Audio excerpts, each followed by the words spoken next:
வணக்கம். கே. கோபிநாத், தலைவர், இந்து முன்னேற்ற கழகம். இந்துக்களின் எதிர்காலத்திற்காகவும் இந்துக்களுடைய வளர்ச்சிக்காகவும் இந்துக்களுடைய வீட்டில் விஷயங்கள் நடப்பதற்காகவும் இந்து முன்னேற்ற கழகத்தின் சார்பாக இன்று பாத்தீங்கன்னா திருவிளக்கு பூஜை 108 பெண்கள் கொண்ட திருவிளக்கு பூஜை திருப்பூரில் நடந்து கொண்டு வருகிறது. இனி வரும் காலங்களிலே இந்த கூட்டத்தை வைத்து பார்க்கும் பொழுது இந்துக்களின் ஓட்டு இல்லாமல் யாரும் ஆட்சி அமைக்க முடியாது என்பது இந்த பூஜையின் மூலமாக தெரிவிக்கிறது. இந்த உலகத்திலே இந்துக்களுக்கு இருக்கக்கூடிய ஒரே ஒரு நாடு இந்த இந்தியா. ஆனா இந்தியாவில் இந்துக்கள் வந்தேரி போல வாழ்ந்து கொண்டிருக்கிறார்கள். ஒரு தீபம் ஏற்றுவதற்கும் கூட நாங்கள் நீதிமன்றம் சென்று அனுமதி வாங்கக்கூடிய சூழல் இருக்கிறது. ஆனாலும் அனுமதி கொடுத்தாலும் கூட கடவுள் மறுப்பாளர்கள் என்று சொல்லக்கூடிய சில விசமிகள் அந்த விளக்கை ஏற்றுவதற்கு உச்ச நீதிமன்றம் வரையும் சென்று கொண்டிருக்கிறார்கள். இதை இந்து முன்னேற்ற கழகம் வன்மையாக கண்டிக்கிறது. கம்யூனிஸ்டுக்காரன் தீக்காக்காரன் என்ன கேட்கிறேன்னா, நீ ஏன் கடவுள் இல்லைன்னு சொல்ற? உனக்கு எதுக்குப்பா நாங்க தீபம் ஏத்துனா உனக்கு என்ன? எங்களுடைய ஆறுபடை வீரர்ல ஒரு வீடுல நாங்க தீபம் ஏற்றோம். நாங்க உங்களை ஏதாவது சொல்றோமா? நீ மசூதியில போய் இஸ்லாமியத்தை சொல்லிடுவியா, இல்ல கிறிஸ்தவத்தை போய் தேவாலயத்தில் போய் கிறிஸ்தவத்தை சொல்லிடுவியா?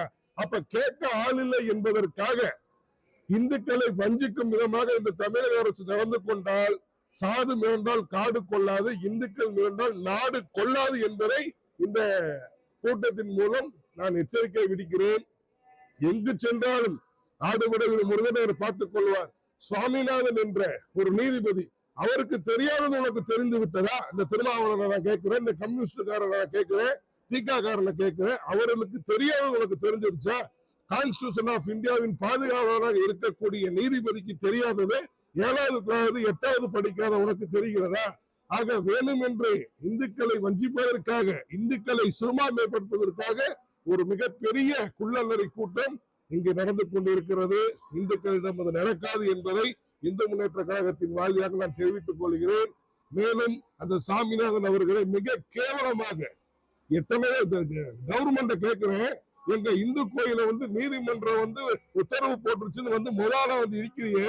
அப்படிப்பட்ட நீதிமன்றம் அந்த திருப்பரங்குன்றம் மலையில தீபம் ஏற்ற சொல்லுது. அப்ப உனக்கு கசட்டுதா? ஆக எந்த ஒரு கட்சிகளாக இருந்தாலும் இந்துக்கள் அனைவரும் ஒற்றுமையாகி விட்டார்கள். இந்துக்கள் எல்லாரும் விழித்து விட்டார்கள்.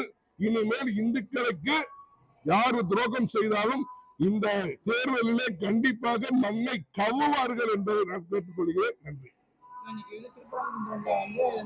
இந்த தமிழ்நாடு அரசு நான் ஒண்ணு கேட்கிறேன், ஒரு கண்ணுல வெண்ணையும் ஒரு கண்ணுல சுண்ணாம்பை வச்சால் உனக்கு உன் கட்சிக்கும் நல்லது கிடையாது அப்படிங்கறத நானு தெளிவுபடுத்துறேன்.